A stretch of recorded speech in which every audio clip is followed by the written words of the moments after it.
Welcome to Mental Attire, the Meaning Series. Today's episode is Happiness is a Virtue. I am Amy. Cleopatra. And I'm Caitlin. And I think to start it off, I'm going to read this quote that we have found, and we kind of talked about in the last episode when we were talking about shame and guilt. We touched on happiness, but we thought it would be much better to do an entire episode talking about happiness and what happiness truly is, and what it's not, or the way it's been misconstrued, kind of like everything we've been talking about. So I'm gonna read this quote and then we're gonna kind of discuss it and go from there. It's a quote by Aristotle that says, "Happiness is rational activity done with excellence in accord with virtue." And That's today's episode. It pretty much puts everything into one. No, yeah, go ahead. well, I'm just saying, I think the first time that I heard that quote, it was actually just a couple weeks ago, and I feel like it made happiness make sense. Because you always hear the word happy, and it's always like, well, you want to be happy, and I mean, I do, but I think it's also become so like, just like we talked about with guilt and shame, have become negative connotations. Like happiness has become both a negative connotation and too positive of a connotation, of where like you just be happy and that's all you're striving to be. And it's like, yes, like you want to have a happy life and you want to be happy and, like have a good outlook, but at the same time, like it's not just like flippant happiness that you should be seeking. It's when it's rational activity done in excellence with in accord with virtue. So like you're actually pursuing virtue, and along the way you're going to find happiness. And I think from a biblical point of view, happiness is not just a fleeting emotion, or it's not just based on circumstances. It's a deep, abiding joy and contentment that comes from a right relationship with God. The Bible uses words kind of similar to happiness as joy, blessedness, and peace to describe what we call happiness today. So it goes far deeper than a lot of modern definitions try to give happiness as. And I think to go on both of yours, I call it commercialized. It's too commercialized. It's happiness, which I admit it is a challenge for me at times. We're actually supposed to be happy, joyous, blessed, thankful, and then we live in our surroundings and with everything. And it's believing before we ever see, and we've got to be happy before that. It's not, okay, I'm gonna go, this may be a simplistic, but I'm gonna go for a walk and then I'm gonna feel great. Yes, I'm gonna feel great, but I need to be happy that I even get to go for the walk. I need to be happy with, it's challenging. We look at our life and I think, oh my goodness, how can I say I'm happy right now? At times with whatever, but it's a virtue of God that has been given to us. I mean, HAP, wasn't it? Or HAPP? I mean, this just started in the 1300s. And then happy was made around that time, 1387. I can't remember what the details were. And happiness after that. So these words, now granted, Aristotle used it, but it was not in terminology, and you can go into the Bible. Happy is used, and depending upon what translations of the Bible it is used, but is it a virtue? And like it talks about with excellence. And are we in alignment with God's will and God's ways? Because then it's going to be a false happiness. It's going to be a fleeting happiness. It's going to be a roller coaster constantly, which I admit, I find I'm at fault for that at times, because I want to get to experience and then I'll be happy. Mm-hmm. Well, it's the and exact I think, opposite. yeah. Well, in one of my books that I wrote, actually my most recent book, happiness was kind of one of the themes in it, and it was like you have to choose happy, it doesn't choose you. And in the way of, if you're living in accord with God's will, it somewhat does choose you, to the extent of like you're going to have a more joyous life just because you're actually walking in his will. But at the same time, like if you're not actively choosing it, it's gonna be hard. Kind of like Mom was saying, it's gonna be harder to recognize of like, I have to do this and then I'll be happy. I have to do this. Then I'll be happy. I have to buy this, or whatever it is. And it's like, well, actually, you have to choose to be happy. Or, I mean, happy again. This is where it can be overused, but we're talking about it. You have to choose to be happy, even before those things, And so I feel like that's kind of an important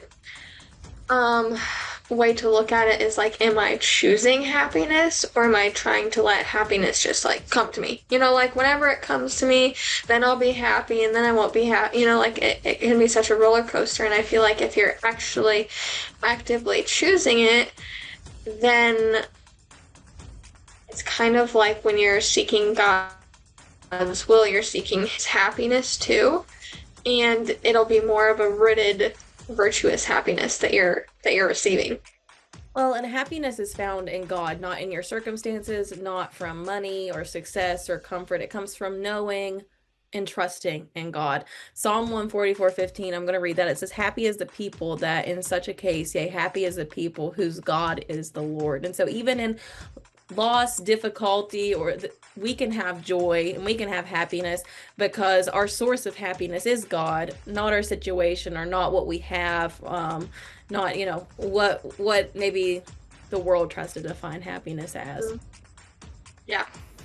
Well, and we can go to God, be happy that we even have God to go to, even when we've screwed up and it's like, God, I've really screwed up, and be happy that we at least have God to turn to. And I mean, God is in us, we have this, our spirit within us living.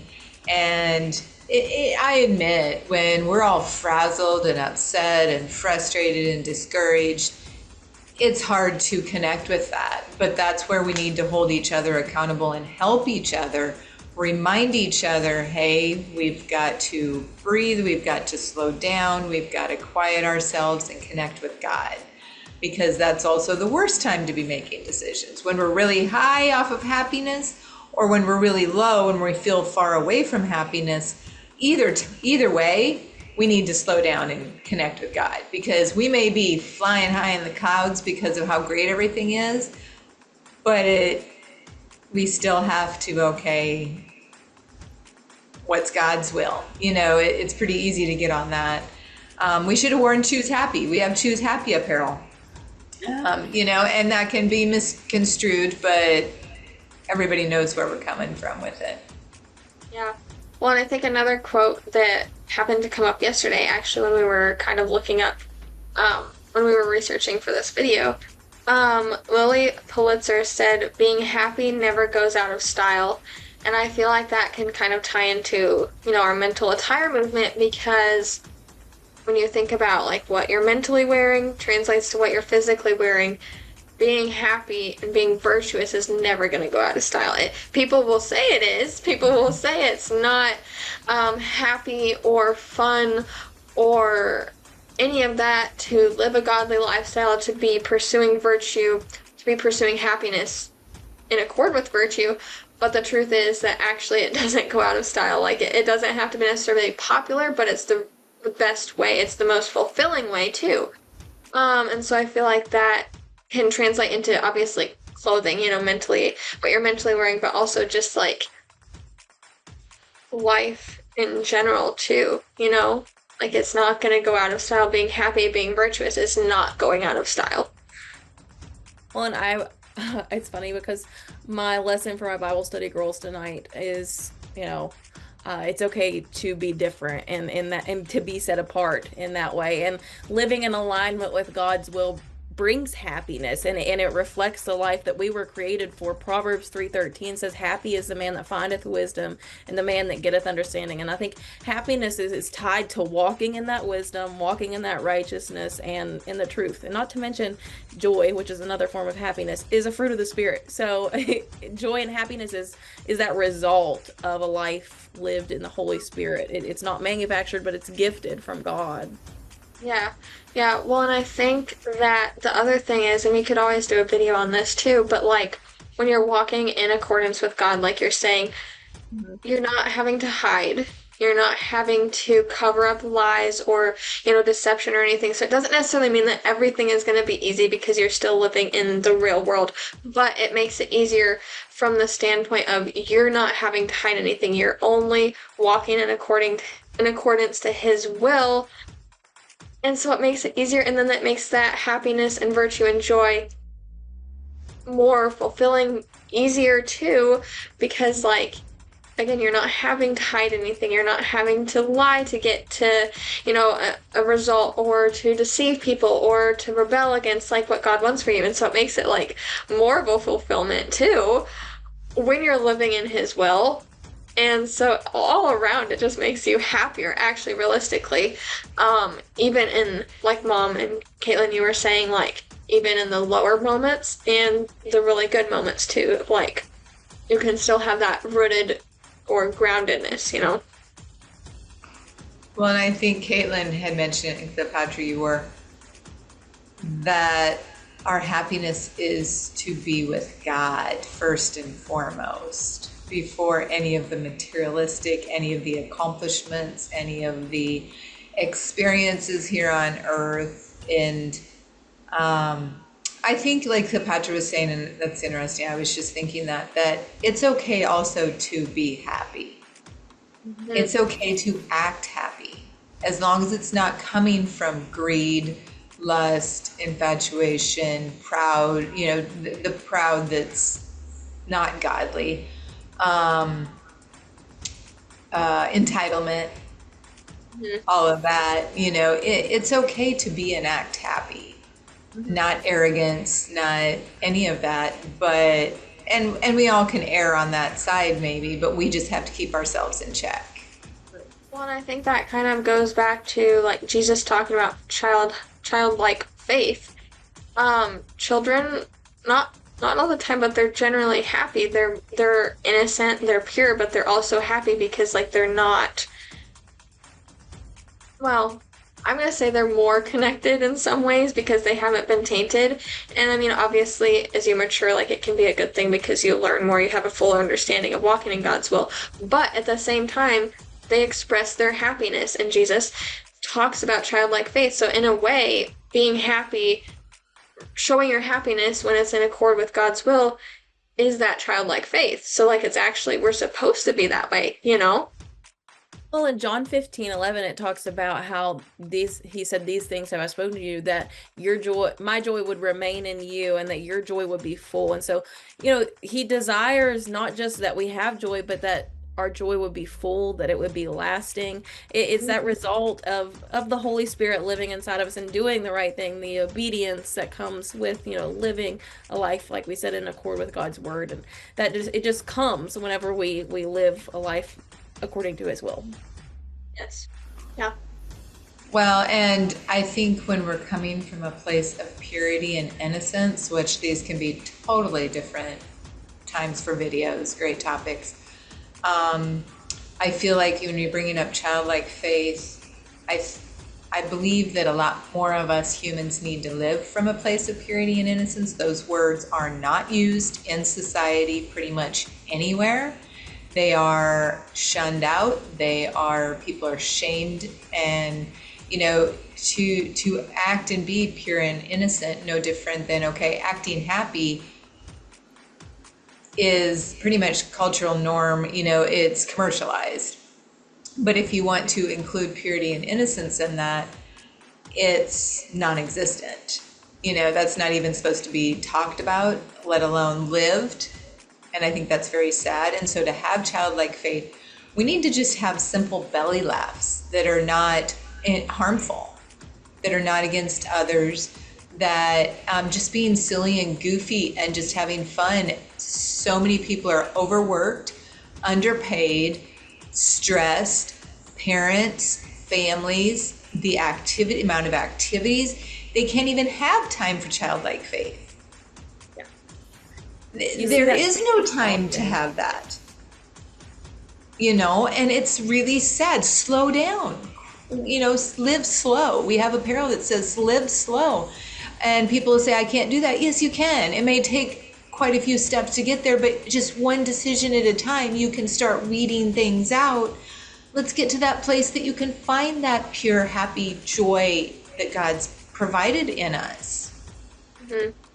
I think too, I have written down here, quoted, it says biblical happiness comes from humility, mercy, purity, and faith, not from fame, wealth, comfort, or any other temporal thing. So remembering that happiness comes from literally those biblical virtues of humility, mercy, purity, faith, and just that childlike faith, like you mentioned. It's a soul deep joy, not just a temporal thing that the world can give you. Well, and to build on that, I feel like actually, and kind of what Mom was saying of like it might require sacrificing some things that you think make you happy or make your kids happier, whatever it is, but you're going to have a more lasting foundational happiness and joy. It might not be in the moment, you're like, but I really enjoy this, or like this is something that's really important to me, but then you're going to have a lot more lasting happiness if you're willing to sacrifice whatever God's asking you to sacrifice. And then he's going to replace those things, though, with something that's even more fulfilling and more joyous and happy.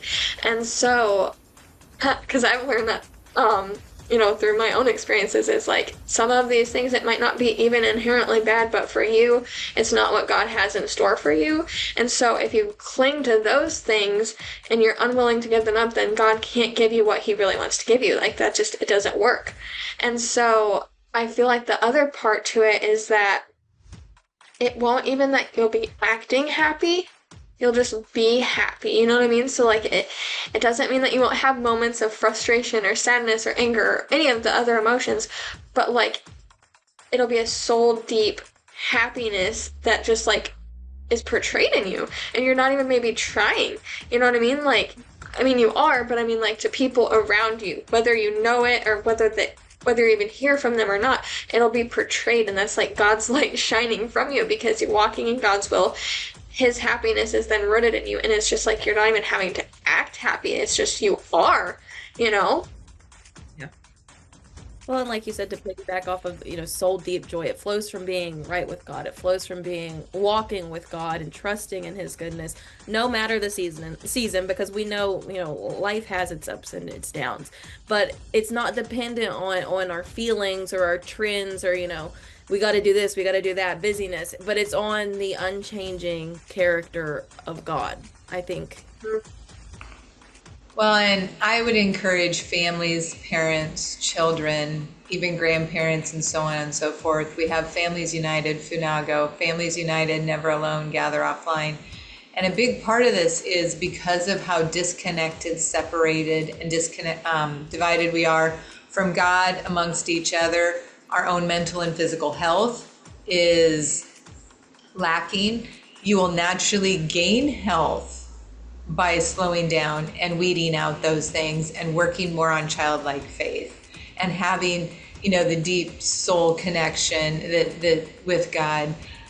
Your family will benefit, the accomplishments, the careers, the money, all of it, the schooling. I mean, it's, we homeschooled, we believe in all of this. Our world is going so fast. It's like a microwave society, an instant access society. And we are not meant to live this way. We were not designed this way. Our brain and our bodies were not designed for the amount of information, the amount of movement. It's the wrong kind of movement that we're working with here. And so family meals together, prep them, eat together, clean up together, have dance music on when you're doing it. Bible time in the morning, quiet time in the morning. I created a video that'll be on our site. You can learn more about quiet time. what it means. And other activities, any other activities you ladies can think of just that are more childlike, playing a game. Yeah. I think the simple things, so like don't overwhelm your mind, or just even getting together with family or with friends and having dessert. I mean, it's the simple things and just enjoying that and slowing down. Well, I think we kind of touched on this in a previous video. I cannot remember off the top of my head which one it was, but how, like, so many people, and I mean, I've fallen into this too, you feel guilty for doing those simple things because it's like, well, I could be doing A, B, C, D, E, and so on and so forth. And sure, sometimes, like, you do have things that you need to get done or, you know, like responsibilities, that kind of thing. But when you've taken care of your responsibilities and you're just filling your time with what you think you should be doing according to what the world says versus what would actually be beneficial to you, your health, your family, whatever it is, such as playing a game, going for a walk, reading a book or reading the Bible, or like you said, like doing activities either together or like we'll sometimes in the evening like each be reading our own book, but we're still like kind of together. So like you're all just taking that time to slow down and enjoy something, but like you're together, you're connected to God because you're not like on technology or anything like that. And so I feel like it's a matter of like we were talking about feeling guilty, but in this case it's a healthy way of not feeling guilty for doing those things that are going to actually bring you that soul deep joy and contentedness, you know? And so I feel like it's just become so widely popularized to be completely busy, completely booked, not have any time for like just simple things. And again, it doesn't have to be complicated. And I think that needs to change, that the messaging around that needs to change, because those are important things, you know? Well, and I found myself like I got three fingers or one finger pointing back at you, but I got three other fingers that point back at me. So I fall into that trap of just like you feel so busy and so exhausted, and I've recently been thinking a whole lot more about like what can I do to weed that out, because I don't want my whole life to literally feel busy and rushed, like I've got no time for truly the important things. And so sitting down and even just thinking about those things I think is so important. Like what are my priorities, what do I need to get done, and like but how can I also slow down and enjoy the people around me, enjoy what God's given me, enjoy time with God? Because even like sometimes, you know, we can rush our quiet time, and it's like I'm not going to get anything from that whenever we're rushing through that. You're not going to get anything from that. Yeah. And I'll give you a couple analogies for people to keep in their mind. You picture your fridge, and you go to your fridge, and there are foods in there. There's maybe foods that are leftovers that are growing creatures on them and this and that. Okay, that is us. That is our just picture our body, our temple is the same as the fridge. Okay, there are habits, behaviors, beliefs in us, how we're behaving, what we're thinking, what we're believing, what we're saying. Unless we actually make an effort and prioritize to address these things, the weeds, you know, if you're going to, and so in the fridge, if you don't actually slow down enough to, okay, I've got to focus on this. I've got to admit the truth. I've got to admit, confess, turn to God, repent, change my ways. This does not have to be overwhelming. You do it baby steps, yet it's no different than the weeds in a garden. If you don't pull those weeds, you can't plant other things. You can't have flowers in there. You can't have the beauty and the joy and the happiness that God has for us already, like you both mentioned. Mm-hmm. So, well, I think, go ahead. Well, I think for the garden analogy, if the weeds, like if you don't pull them, you know, you kind of delay it because you're like, well, I don't want to do that now, then they're going to eventually choke out the plants that you have or the flowers, like you were saying, whatever is planted in there. And it's the same for us. If you don't weed out the things that are choking out the simple things, the meaningful things, the godly things in your life, then eventually you're not going to have any of them. You know what I mean? And so it's a matter of kind of constantly reevaluating, just like we said, like in quiet time, which can be daily. So then you're evaluating every day. You're pulling those weeds every day, so you only have a few maybe to pull instead of a whole garden full of them. Very true. Yes, and we aren't going to lie, it takes effort. It takes conscious effort. It does take work, but the payoffs are way more than what you're experiencing in life right now. And I'm going to put a plug, no one or family shall do life alone. We are here, we have resources, we have connections. Please do reach out with us, because you may not have anybody, as we talk about, and pretty much I bring up, there's always got to be that first kernel of popcorn popped. Be that first person in your family, in your peer groups, in your friends, in whatever it may be. God will provide. That's where trust and faith come in. It can be challenging. Believing before we see. But takeaways for today. I know there's a lot. Pretty much just rewatch the video as many times as you need. Well, I think as one takeaway, and going back to the weeds is like starting to pull those weeds, and those things that aren't doing anything for maybe your walk with God or for your family, pulling those up and just one by one seeing how that changes things. And it doesn't have to be anything big. It just starting with those small things, because those small things snowball. And yep, I think, yes, they do. So that'd be my takeaway. Yeah, I agree with all of that, and I would say I'm kind of taking it back to the original quote that we started talking about, that happiness is pursuing excellent. Oh my gosh, I can't remember the exact quote, but we're not going to try to do that. But happiness should be achieved through virtue and through pursuing God's will for us. And so when we are pursuing God's will, when we've cleaned out the weeds, when we've really just become childlike in our faith, happiness is going to be natural. It's not going to be forced. It's not going to be contrived or commercialized, like Mom was saying. And so I feel like my takeaway would be that, like, happiness can be something natural to you, and you will just radiate the happiness when you're walking in accordance with God's will and when you're doing the things that He's asking you to, even if sometimes they're hard, or it doesn't make sense in the moment. So I think that would be my main takeaway. And the quote was, happiness is rational activity done with excellence in accord with virtue.